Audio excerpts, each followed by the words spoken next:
Hello friends, welcome to our channel. இன்னைக்கு பதிவில் 100% ஹெல்த்தியான ஒரு பிரேக்ஃபாஸ்ட் ஐட்டம், ரொம்ப சூப்பர் டேஸ்டா, ரொம்ப குயிக்கா வீட்டில் இருக்க பொருட்களை வச்சு எப்படி செய்யறது அப்படின்னு பதிவில் பார்க்கலாமாங்க. இந்த ஐட்டம் செய்யறதுக்கு நான் 1 டேபிள் ஸ்பூன் அளவுக்கு கசகசா எடுத்துக்கிறேன். அந்த கசகசாவை தண்ணியில் ஒரு மணி நேரம் ஊற வச்சிருக்கிறேன். அதே மாதிரி பருப்பு ஒரு 15 பாதாம் பருப்பு தண்ணியில் ஒரு 2 மணி நேரம் நல்லா ஊற வச்சு எடுத்துருக்கிறேன். இப்போ இந்த பாதாம் பருப்போட தோலை நாம் இந்த மாதிரி உரித்து எடுத்துக்கலாம் பாருங்க.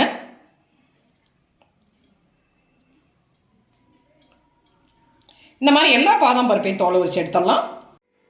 இப்போ பாதாம் பருப்பை தோல் உரித்து எடுத்தாச்சு இல்லையா? இந்த பாதாம் பருப்பையும் கசகசாவையும் மிக்சி ஜாரில் சேர்த்துட்டு ஒரு நைஸ் பேஸ்ட்டாக அரைச்சி எடுத்துகிட்டு வந்துடலாம். பாருங்கள், இந்த அளவுக்கு ஒரு நைஸ் பேஸ்ட்டாக நம்ம அரைச்சி எடுத்துகிட்டு வந்துட்டோம். இப்போ நான் அடுப்பில் ஒரு பேன் வச்சுருக்கிறேன். 1 டீஸ்பூன் அளவுக்கு நான் நெய் சேர்த்துக்கிறேன். 1 கப் அளவுக்கு மக்கானா எடுத்துருக்கிறேன். இது ரொம்ப நமக்கு தெரியுங்க, ரொம்ப ஒரு சத்தான ஒரு ஐட்டம். விட்டமின், புரோட்டீன் எல்லா சத்துக்களுமே இதில் ஏகப்பட்டது. கால்சியம் சத்து எல்லாமே நிறைய கொட்டி கிடக்கு. இது எல்லா டிபார்ட்மெண்ட் ஸ்டோர்லேயுமே கிடைக்கும். இதை நம்ம வாங்கிக்கலாம். இதை யூஸ் பண்ணும்பொழுது எல்லா சத்துக்களும் நமக்கு கிடைக்குங்க. அதுக்காகத்தான் இதை ஒரு 2 நிமிஷம் அப்படியே மீடியம் ஃப்ளேமில் வச்சு நம்ம ஃப்ரை பண்ணி எடுத்துக்கலாம். ஒரு 2 நிமிஷம் நல்லா ஃப்ரை ஆகிடுச்சு. இப்போ இதை எடுத்துடலாம். இப்போ அதே பேனில் இன்னொரு 1 டீஸ்பூன் அளவுக்கு நான் நெய் சேர்த்துக்கிறேன். 1/2 கப் அளவுக்கு கோதுமை ரவை எடுத்துக்கிறேங்க. எந்த கப்பில் நம்ம மக்கானா எடுத்தோமோ 1 கப் மக்கானா எடுத்துருக்குறோம். 1/2 கப் அளவுக்கு கோதுமை ரவை எடுத்துருக்கிறேன். அதை நல்லா அப்படியே ஒரு 2 to 3 மினிட்ஸ் அப்படி வாசம் வர்ற வரைக்கும் நல்லா வறுத்துக்கலாம். ஒரு 3 மினிட்ஸ் நல்லா வாசம் வர்ற வரைக்கும் கோதுமை ரவை வறுபட்டு ரெடி ஆகிடுச்சு. இந்த ஸ்டேஜில் அதே கப்பில் ஒரு 4 கப் அளவுக்கு நம்ம பால் சேர்த்துக்கலாம். காய்ச்சின பால் தான் நான் சேர்த்துட்ருக்கேன். பாருங்கள், 4 கப் பால் சேர்த்தாச்சு. இப்போ இந்த ரவையை இந்த பால்லையே ஒரு 5 நிமிஷம் நல்லா வேக விடலாம். பாருங்கள் 5 நிமிஷம் போல் நல்லா கொதித்து ரெடி ஆயிடுச்சு. ரவை நல்லா வெந்துருச்சு. இந்த ஸ்டேஜில் நம்ம அரைச்சி வச்சுருக்கிற இந்த பாதாம் கசகசா பேஸ்ட்டை இதில் நம்ம சேர்த்துக்கலாம்.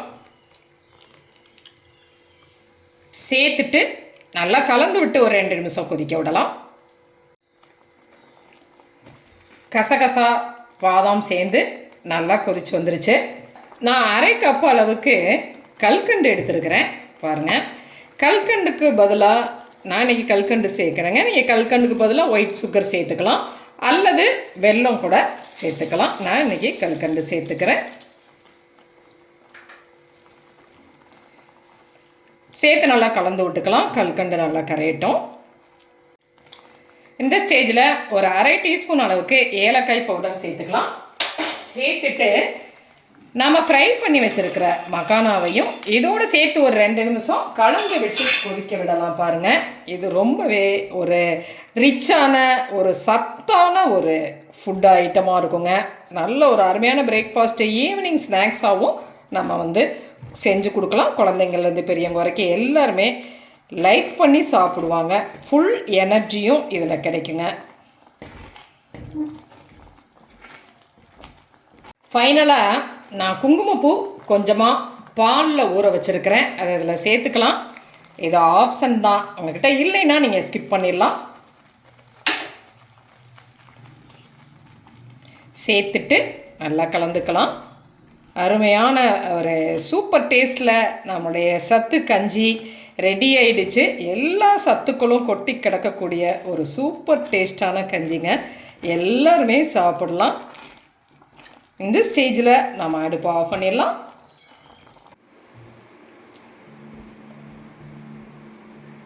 அவ்வளோதாங்க, நம்மளுடைய சுவையான அந்த சூப்பர் கஞ்சி ரெடி ஆகிடுச்சு. ஹெல்த்தியான ஒரு பிரேக்ஃபாஸ்ட் ரெடி ஆகிடுச்சு. இப்போ அடுப்புலேருந்து இறக்கிடலாம்.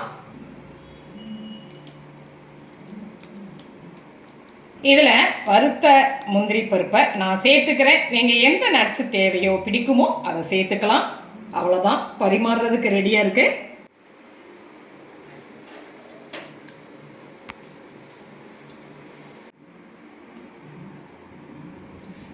பாருங்க, ரொம்ப சத்தான ஒரு ஹெல்த்தியான ஒரு சூப்பர் டேஸ்ட்டில் ஒரு கஞ்சி. ரொம்ப எல்லாருமே குழந்தைங்கள்லேருந்து பெரியவங்க வரைக்கும் எல்லாருமே சாப்பிடக்கூடியதுங்க. இதில் இருக்கக்கூடிய அந்த மக்கானா, கோதுமை ரவை, பால் எல்லாமே ஒரு சத்துள்ள ஐட்டம். மக்கானா மட்டும்தாங்க நம்ம வாங்குற மாதிரி இருக்கும். மீதி எல்லாமே வீட்டில் இருக்கக்கூடிய பொருட்களை பயன்படுத்தியே இந்த மாதிரி சூப்பர் டேஸ்ட்டில் நம்மளால் கஞ்சி ரொம்ப குயிக்காக செய்ய முடியும். செஞ்சு பார்த்துட்டு உங்களுடைய கமெண்ட்டை சொல்லுங்கள்.